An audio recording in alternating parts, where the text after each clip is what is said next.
14. Был какой момент? Было, когда Мишка плакал. И было грустно. Я не знаю, видели ли вы в прямом эфире, но когда было закрытие, в зал спустились очень много больших шаров, огромных шаров. Воздушных огромных шаров. И каждый болельщик, который сидел на трибунах, он стал участником этого действия. Каждый хотел сфотографироваться с этим шаром, передавали друг другу, и было очень весело. Не хотелось, вообще мысли не было грустить. Мы все ушли оттуда с воодушевлением, с радостью, было весело. Когда мы вышли из стадиона Фишки, Анатолий Васильевич мне подтвердит, что Сочи плакала.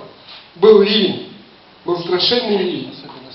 Но кто-то из нас пошутил, что Сочи плачет, провожая Паралимпийские игры. Все с этим согласились и под дождем, но с улыбкой.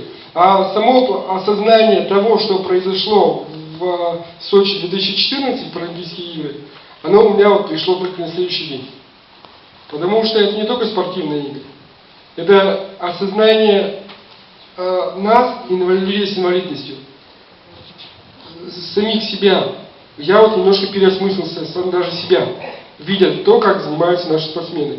Это пришло осознание того, как теперь воспринимают нас люди без инвалидности.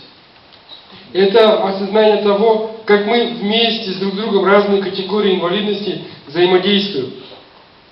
Это тоже очень важно. То есть это не просто спортивный праздник. Тут очень много аспектов, которые можно рассматривать. Но я еще раз говорю, что это приходит только лишь... мне пришло на следующий день. И было это очень здорово осознавать. И что самое интересное, когда мы приехали в пятницу в час ночи в Ижевск на поезде, с нами, оказывается, в вагоне ехал молодой человек, он работал волонтером в Сочи. Так у него уже привычка помогать. Он нам тут же стал помогать, нас было 4 человека, он нам тут же помог. Так вот я уверен, что эти люди, 6 тысяч человек, которые там были, они не только отработали эту программу в Сочи, но они вернулись домой, еще и будут это отрабатывать уже всю жизнь, потому что это уже в крови. Ну, я могу говорить про Сочи очень много, но еще...